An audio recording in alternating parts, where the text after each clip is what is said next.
Sir नमस्कार. नमस्कार. काय नाव तुमचं? ज्ञानदेव सखाराम ठाकरे. अच्छा, कुठले आहे तुम्ही? सोनदेव. कुठलं? सोनदेव तालुका जिल्हा जालना. जालन्यामध्ये. ओके. काय करता तुम्ही? मी शेती करतो सर. अच्छा, शेती करता. तुम्हाला कुठला आजार होता म्हणे? मला हेडगेवरच्या दवाखान्यामध्ये आजार डॉक्टरने सांगितलेला होता की तुम्हाला हृदयाचा अडचण आहे. अच्छा. धोके कमी पडतात. ओके. मेंदूला रक्तपुरवठा कमी होतो. ओके. त्याच्यामुळे मी 14 दिवस कोमात गेलो होतो. ओके. कोमातून मी बाहेर आलो ओके.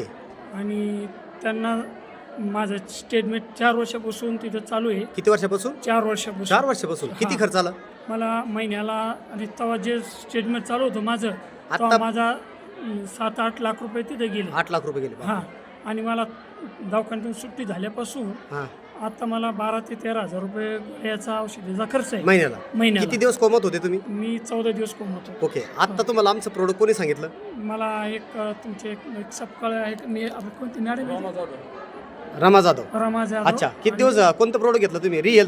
रिअल. हां. अच्छा, किती दिवसापासून घेताय तुम्ही? मी आता 8 दिवस झाले मला. 8 दिवसात. 8 दिवसात काही रिझल्ट आला तुम्हाला? 8 दिवसामध्ये मला जेवण जातं. अच्छा, म्हणजे पहिले जेवण नाही जायचं. मी 2-2, 3-3 दिवस जेवण करत नव्हतो. ओके. आणि माझी तब्येत पोट फुगायचं आहे. मला एक घोटभर पाणी सुद्धा सहन होत नव्हतं. ओके. आणि जेवणाचा तर विषयच नव्हता. ओके. आणि मला ते खोकला यायचा ओके. आणि कोरडी वांती यायची. ओके. माझ्या दवाखान्यात गोळ्या औषधी चालू असताना बी तरी मला काही फरक पडत नव्हता. ओके. पण डॉक्टर म्हणतात गोळ्या औषधी घ्या जा तुम्ही. ओके. तुम्ही गोळ्या औषधी चालू होत्या. ओके.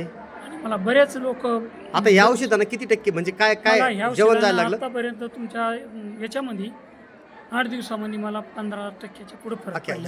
जेवण होतंय आता? जेवण जातं. मी पहिले जेवण नव्हतं जात? मी 4-4 दिवस जेवण करत नव्हतो. 4 दिवस जेवण. आता किती दिवसाला आता जेवताय? मी जेवण एका वेळात 3दा जेवतो. अर्धी कोरपोळी खातो ओके. एका दिवसामध्ये. ओके. हे औषध कंटिन्यू करा, तुमचा पूर्ण प्रॉब्लेम सॉल्व्ह होईल. ओके. थँक्यू. नमस्कार. ओके.